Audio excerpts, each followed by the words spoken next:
Three, two. Hey, beautiful people.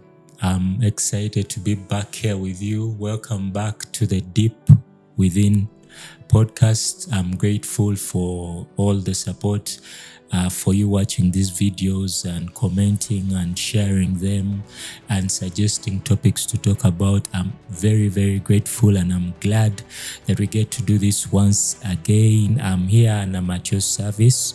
Welcome to the safe zone. Let's get right into it. Let's dive into it and talk about some very, useful things and which are a bit beneficial. Today's conversation is going to be a little bit more visceral, and I can't wait to get right into it. But I think that before I get right into it, I would like to, share something that I've been reminded about today morning.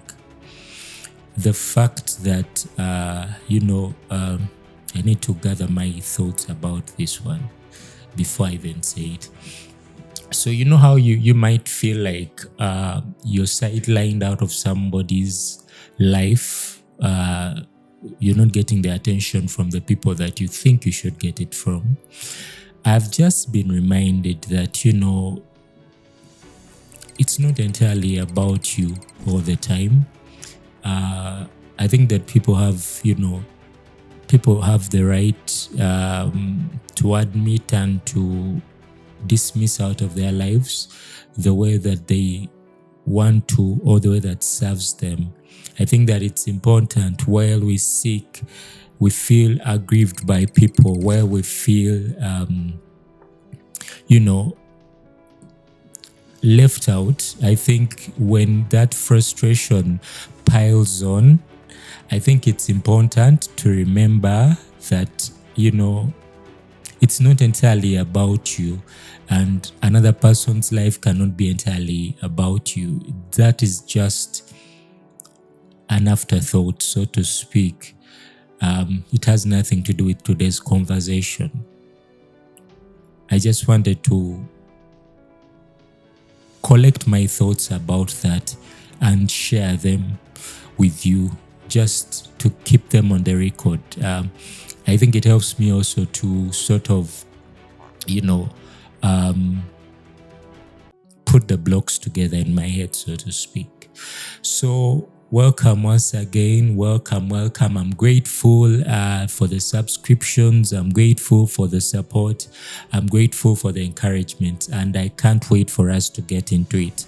Like I said, today's conversation is going to be a little bit visceral. It's going to be an open-ended conversation. I don't think that we can exhaust this topic entirely in just one sit down or a couple of videos. I think it's a very complex topic. I think it's a heavily loaded topic that could span a very long time for us to talk about. So let's dive right into it. And what I want us to talk about today is this is a conversation for men predominantly, and what I want to talk about is depression and manhood, and how that is sort of synonymous, and on another side,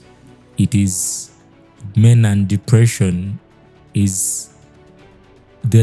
might seem like there are two parallels. The plight of men and depression is evident, yet it is also a very hidden struggle. And at times it feels like it's parallel.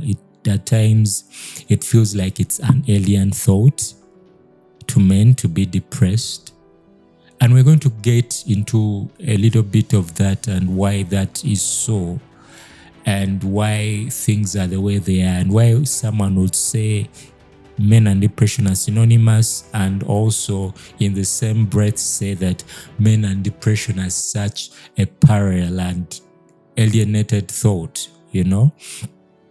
I think that if I'm being honest and raw with you, I myself have, and this is the point of vulnerability and that vulnerability that I keep talking about and suggesting. But even in my thoughts, even as I speak about it, it's very difficult for me to accept it as part of my fabric as a man. It's very difficult for me to reconcile it, to completely stand behind it. And yet I have to, because I do believe in the power of us being able to have conversations and being able to help, us move forward, being able to help us be better. So I think it's a difficult topic for us as men to reconcile. Even as I speak about it, I can't seem to place the idea to be confident about it, about being vulnerable, especially, on camera, especially before, thousands of people who might watch this. I honestly didn't expect that it would be this difficult.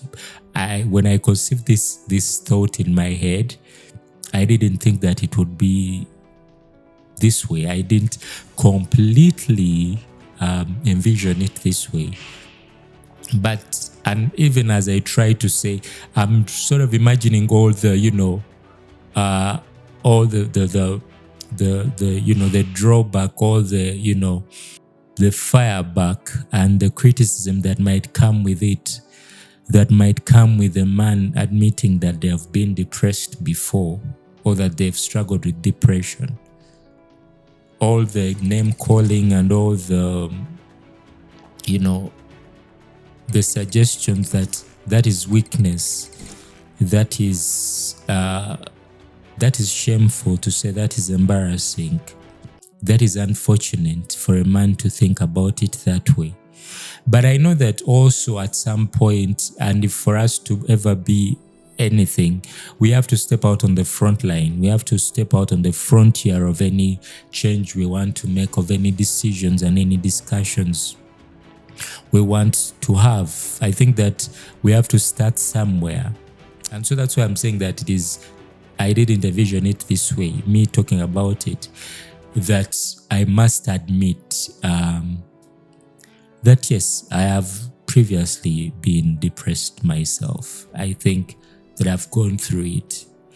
And while preparing for this video, for this podcast today, I did some sort of research, and I looked into a lot of the things and a lot of the symptoms and effects it has. And I've seen them around myself. I've seen them in myself. I've seen them in my friends. I've seen them in my family. And it is not uncommon that in all these incidences that I've seen, we have not been able to have an intentional conversation about it. We've not owned it or declared it that, I'm going through this, I'm going through that. And I know that there can be an argument, there can be a suggestion that you're focusing on the negative. And that is not the intention of this, of this video. It has never been my intention. And I'm very aware of the power of, of the power of the mind and its conception and its perceptions.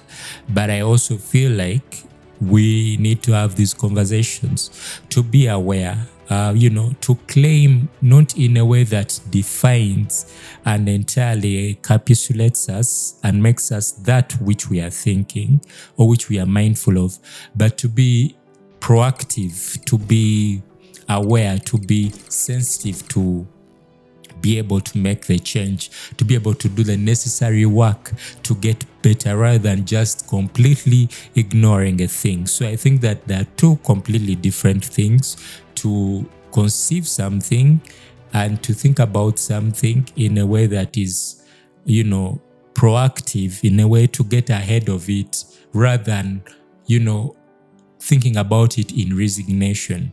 I think that is what I wanted to say, and to make sure that I do not,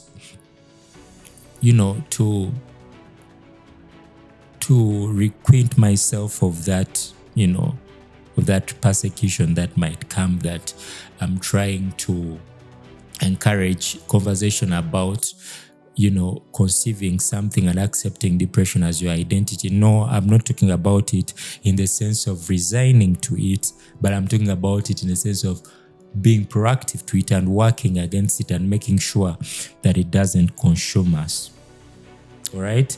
And I think that for us as men, I think it begins with our fathers entirely, whether they are present or absent, and in whatever capacity that they are around. I think that the relationship of men and their fathers is one of inheritance, is one of, is one of measuring down, and, it's a legacy. It's a relationship of legacies, and even in the absence of fathers. And that's something that we shall talk about later on, because that's something I'm completely very passionate about. But I think that, our relationship as men begins with our fathers, whether that is, healing them or them healing us. There seems to be some sort of exchange, and sometimes it's exchange of traumas, sometimes it's exchange of psychological injury, sometimes it's exchange of excellency, sometimes it's exchange of success and manhood. And I think that's where a place that for us as men, it begins as children being nurtured to become men. Usually the idea is that men do not cry. Men cannot show signs of weakness. Men cannot be feeble. And all these things are, they have a good standing. But I also feel like what I've found out in all the research that I've done, and I'm not saying that, it's a comprehensive thing, but there's an origin, and the origin seems to be our childhood. It almost begins in our childhoods and in our experiences. And that's a part that we need to acknowledge first, And I was saying that sometimes it feels like depression and manhood are synonymous. And just allow me to kind of unpack that and sort of, move the pieces around to show you what I mean. And I hope that it comes across exactly as I want it to. There is an idea that men cannot be depressed. Like, you go through something, you man up, you shake it off, you shrug it off and move on, right? When something happens, that's the idea, that's the concept. And it seems that it is tremendously hard to be a man, because I've had these conversations. I've had, people say that they did not expect manhood to be this way. They did not expect adulthood to be this way. And this is just a conversation about manhood. I'm not trying to, compare and contrast, on the side with women and womanhood. I'm just talking about manhood independently, although it cannot really be independent. But it's so synonymous and so infused in us that almost every man has to deal with this depression at some point. And we make it okay. We make it seem to be all right that men are depressed. And that's what I mean when I say that it appears that,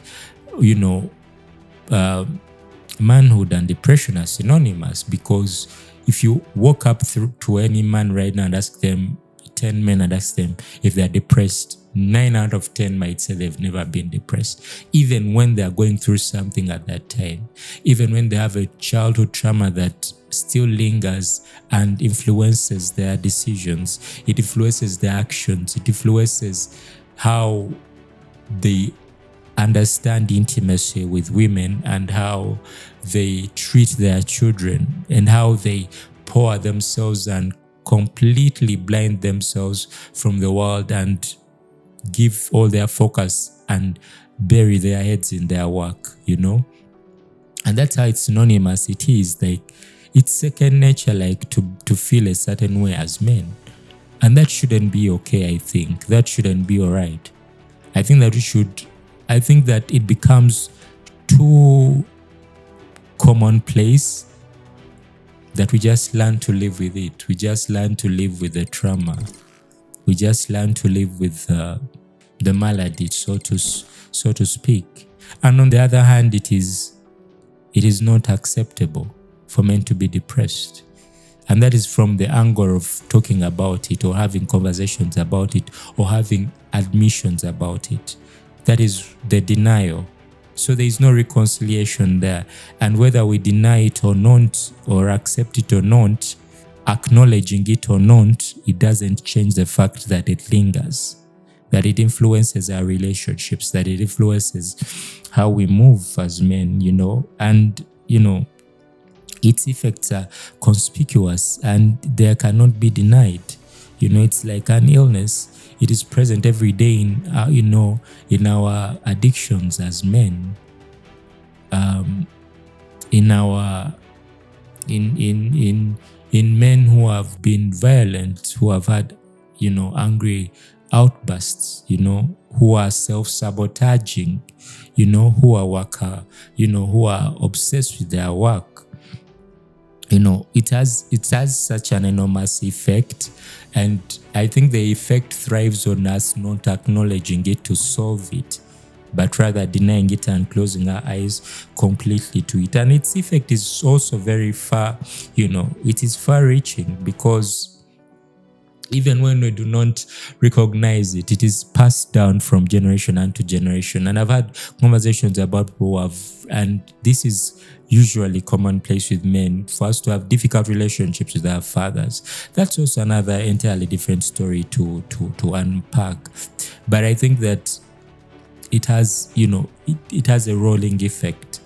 And that's why I feel like we need to talk about it. We need to encourage conversations, open, thoughtful conversations about it. But that comes from a place of drawing away the curtains, of taking the shame away of men having conversations. And there's also an explanation for that. There's also an explanation for why our traditional socialization has made it that way, that it's difficult for men to have conversations, and that men shouldn't have conversations about these things. Why? Because as men, we are expected, we are taught, we are encouraged, we are configured to be assertive, to have charisma, to be outwardly show strength, to walk, to take things in stride.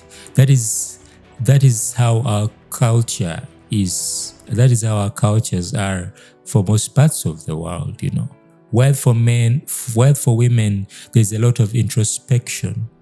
They're encouraged to be expressive. They're encouraged to be in touch with their emotions, to be in touch with how they feel. And that is how we are so, different, and that is why depression also, whether it is covert depression, which is predominantly what most men suffer from, or over depression, which might be, covert depression that has been chronic or coming out at one point when there has been something enormously and triggering for a man, and so there is an outburst, there is a public declaration, the dams, so to speak, just break open, and then it is put on full show, But it's because predominantly, even as men, even as the things we deal with, even as our obsession with, with covering up with intimacy, it is sort of, encouraged for men to be that way. We are described that way, that we desire, sexual interactions a lot because we are trying to cover up for who we are. All the things, most of the ways that we deal with depression as men are things that are not out of the ordinary, unless they become excessive, alcoholism, so to speak.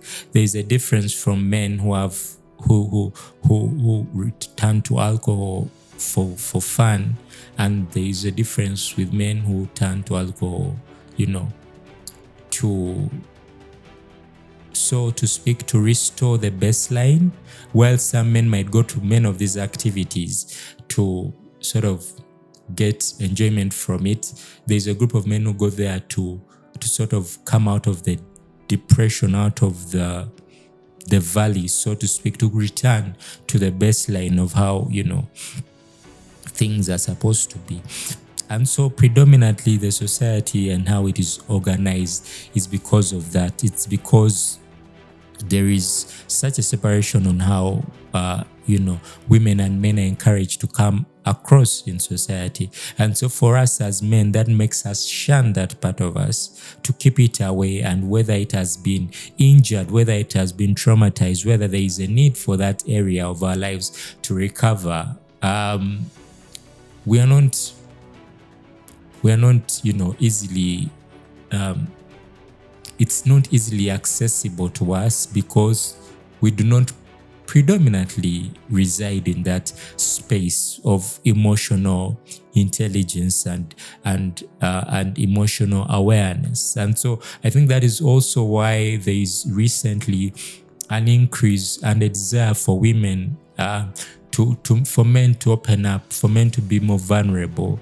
I think that's, as these conversations continue to happen, conversations like this, I think there is a desire, an inclination, an invitation for women saying, hey, I want my man to be a little bit more open, a little bit more vulnerable.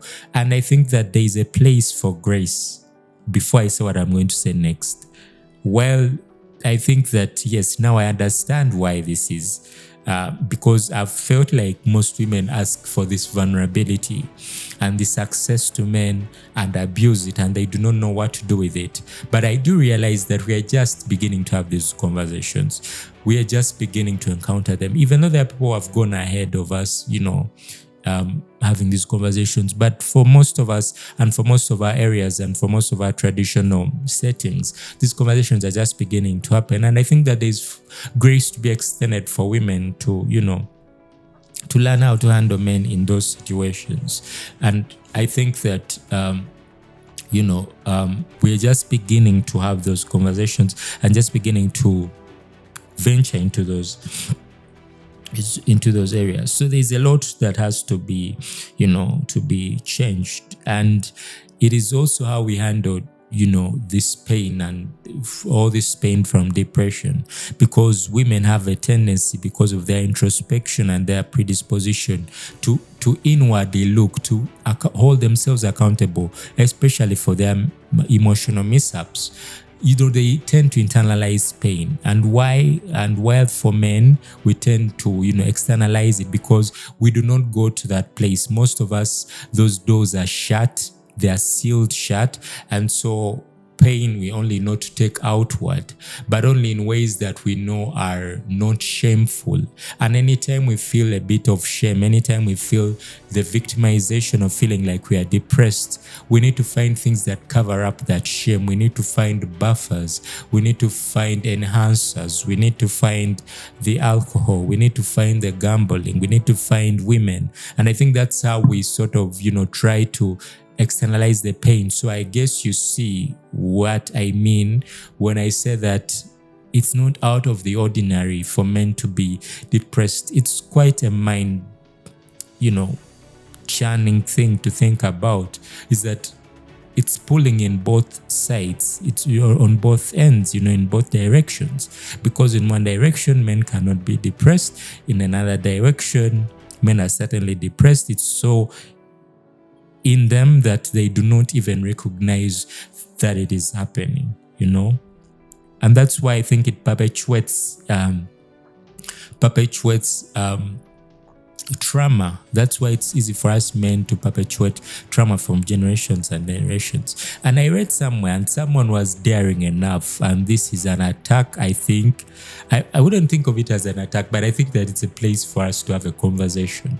And someone was saying maybe that is the reason why, you know how, there are all these rituals around the world about initiating boys into manhood. Although I also know that there are also, rituals about initiating women into womanhood. But while we're talking about depression and men, someone was saying, is it possible that perhaps maybe these rituals of initiation are not necessarily about making boys men, but sharing in the trauma, about trying to understand it and passing it on to the next generation? Because I went through something, they must also go through it, from that misconception or a place of not truly understanding that it's a traumatic response, and we conceal it with calling it a ritual from boyhood into manhood. That is a place for us to have a conversation, especially as, African societies, But I think that, and that is how all that distress as men is, transfused into our surroundings. It can easily be transfused into our surroundings, And, I think that if we just think about, solutions, I think they start when our, depression and our definitions of depression, our understanding of these things is changed for the better. And it's not that it's a weak conversation to have. I am struggling with that even as I speak, because that is so deeply ingrained in us that men cannot have conversations. Men cannot admit when they feel ashamed, when they fall short, and that is from first-hand experience, I think that it can leave us very debilitated, very much in despair. And it can be profoundly impairing, for men. And that is how we run to these things. And it is jarring to think about the fact that most men, not most men, but many men run, and the relationships they have with women is because there is a horizontal transmission of trying to deal with the depression. And so it is replaced with an obsession. It is replaced with, because there's a conversation about us becoming either, trying to fuse with something because we want to cover up the depression. So that can be a woman, that can be a job, that can be anything, an addiction. And I think that's why some women feel entitled to say things like, men do not love us. Because I think that some men walk into relationships with women, sometimes walk into relationships with women because we are running from depression. We are trying to find a buffer, we are trying to find an enhancer.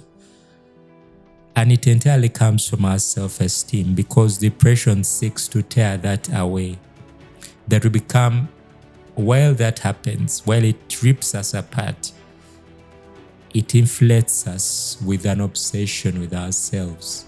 And therefore everything must work in our favor. And I know I'm saying so much because there's so much, in my mind I'm trying to reconcile. And so because it inflates us with ourselves, it inflates us with trying to fill that void that was left with a past trauma, with a psychological injury or a physical injury. And so we try to find something to cover up So we demand that everything works in our favor. And that is when we become controlling. That is when we become impatient.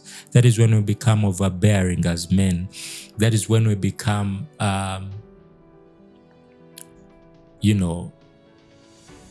narcissistic, because we cannot be rejected now. We feel like we cannot be rejected because that trauma rips us apart. Then it inflates us to look at ourselves. It makes us obsessed with ourselves, of trying to feel like we cannot be rejected and everything has to come our way. And that brings me back to that, next point. And I feel like we shall keep going back and forth, even as we have this conversation, that our acceptance as men, our validation should come entirely from within. It should come entirely from within. And in the space of having a childhood trauma that has been buried and has not been dealt with, we start seeking validation from the things outside. So it's either the horizontal validation or we start looking upwards. We exert some sort of supremacy. All things must work in our good. We exert some sort of grandiosity, to cover up for where we feel like we are falling short. And that might explain that very expensive car. And not all expensive cars represent that, but some might. That might experience the obsession with a career.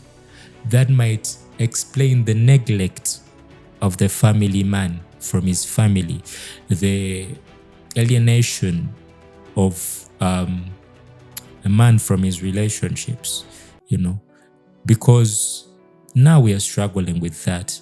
Now we're struggling with a void that has to be filled. And it can be filled with many things. It can be filled with an obsession with women. And then when that woman leaves, what happens? We panic. We cannot be alone with ourselves. I think that's a place that we can start with. I read something that says that, because men, as men, we are such a prideful gender. And it says that in the face, in the calculus of pride, if it's a man's pride, stoicism prevails, because it's such a difficult place for a man to give up, to feel victimized, for a man to give up that pride. That's such a difficult thing for us to do. But that comes from building unhealthy definitions of ourselves in response to a trauma, that made us feel inadequate, that made us feel like we weren't man enough, that we haven't accomplished enough. I think that is such a deep thing for us to think about, is that our pride as men and where it comes from. It shouldn't come from a place of injury, of trying to conceal wounds. I think it should come from a place of liberation, a place where we are a success, a place where we have excelled, not to cover up in shortcomings or to cover up inadequacies, but to excel, plain simply, to go from normal to ordinary to extraordinary. And I think that when we do not have these conversations, or we do not seek to correct that, then we are compounding issues for men. We are compounding issues for ourselves, and eventually we are going to transmit these issues to our children. I think that we also need to tackle our willingness and the ease with which we downplay pain, we downplay our weaknesses, and there is research. There is a lot of research that shows that this speaks into our short lifespans as men, because we know that women live longer, but I think it's also because as men, we try to hold it in for very long times. We try to carry our families on our backs without complaining. We try to do our jobs without complaining, without showing signs of weakness, without saying that we are exhausted or overwhelmed from, situations and everything. Especially our intimacy. We struggle with intimacy because it is also difficult for us to understand. Remember, we are not introspective. We are not inward looking. We are outward. We are assertive. Things have to work. We are go, go, go. And, and so we do not understand that. And yet it affects us, like it affects us on such a grand level, And, it's also no strange thing that we paradoxically end up transmitting the very things that we are running from, the very things that we had from. It's not uncommon to see men who experienced, SA to SA. And that is not to make excuses, but because we ignore sometimes we run from having these conversations and recovering. For men, it appears that recovery is only physical, but even from psychological injury, there can be recovery. So it is not uncommon for men who experience trauma as children to transmit trauma to their children if they are not aware, if they do not dig into that place that we are so afraid to go into, because there's a stigma about it as men. We cannot be seen to be indulging in conversations about our emotions and how we feel. We cannot be seen to be indulging in conversations about how when I was a child, or how when someone was a child, their father, beat them. We cannot be seen to be talking about conversations of seeing our parents fighting. You move on. You leave it in childhood and move on. That is the expectation. That is what what is expected of us, And so in trying to run from all that, somewhere along the way we end up transmitting the same, pain. I think that there's also a conversation about predominantly self-esteem, because that is what depression does.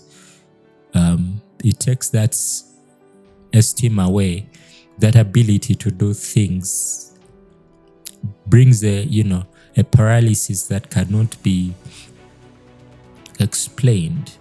And that is why it creates a cycle, because at the core, depression springs out of, lack of self-esteem, by the traumas that cause that self-esteem to ebb away, From our comparisons as men, our external attributes, our physique, for example, our earning potential, our finances. And that is where it's important for us to have conversations about validating ourselves from the inside before, we come out to the world. I think there's that place where, like I say, self-esteem, because traumas teach us that they intend to teach us that we cannot be unconditionally accepted, or they take the affection that we get away from us, and they cause us to raise monuments, because as men, we want to accomplish things. And so if that acceptance is taken away, that esteem is taken away, then you become obsessed with trying to recreate that self-esteem. It can be done in a healthy way or in an unhealthy way. And so if it is an unhealthy way, that is how we have all these things surrounding us, all these buffers to try and make things happen, And so I think that often reflects in our external validation, seeking external validation, And, so turning away from those experiences doesn't make them invalid. It doesn't, it doesn't take them away. It's actually dealing with them and taking them away that literally takes them away, Our feelings do not cooperate with us. as men. And so we have to make them cooperate by dealing with the issues that we are, dealing with. So, a version of, of neglect or violent engagement can come through because, you're not beating your children, but you're putting your hands on your wife. And that's probably because while you were a child, you said that you would never put your hands on a child the way your father did. And so trying to escape that, but not dealing with it, you find something else to punch on, you find something else to beat on. And I think that's a conversation there. That's something that we can, talk about.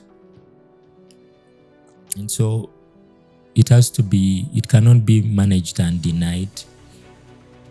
We have to face it, especially with covert depression, which a lot of us as men deal with, And so the grandiosity with which we cover up this thing, that grandiosity of, buying a car, having so many females to interact with, flashing a lot of money. I think that those and the addictions as well, it's a cycle. And the thing about the addictions is that from the moment the return and, the relief they give from the start keeps on diminishing. And so that's how a cycle is created, because you keep chasing the first high, and in that you end up engaging more in the addiction to get a better return, but yet the return just keeps diminishing. And so I think that as men, I think we need to have deeper conversations about depression, about how things, to stop in our tracks. And I'm not saying that this is something that we should do all the time. I'm not saying that we should now just sit around and have conversations all the time. But I think that there's a place for introspection. There's a place for us to sit and talk about how things made us feel, to understand why things happened the way they did. Because the male brain, that is something that helps us to make sense, logical. We are logical human beings. And so if we understand why a father put his hands on his son, then we can start to heal. If we understand that there's a trauma from that, there's psychological injury from that, then we can start to deal with it, And that's a place that this society has equipped women so profoundly that they can have these conversations, that they can communicate. And we struggle with that as men because society is not predisposed. It has not made it possible for us to have those conversations. That's the thing, though. That's the most important thing to talk about right now. It seems, while for us we are very practical and very physical, the even in therapy and all these other areas, there's the talk of the talking cure. Like, it's an age of having conversations and talking and healing. Predominantly, most therapy is talking, and that is an area that is where women thrive, because remember, for them, it's introspection. It's being able to communicate how they feel. It's being able to communicate their emotions.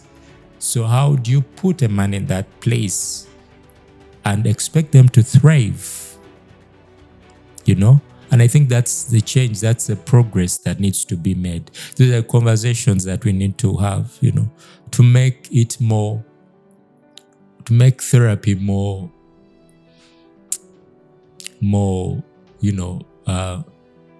appealing to men, because that's why it's laughable when a man says they're going to therapy, because with predominantly it's a place that women thrive in, because it's a place where they're in touch.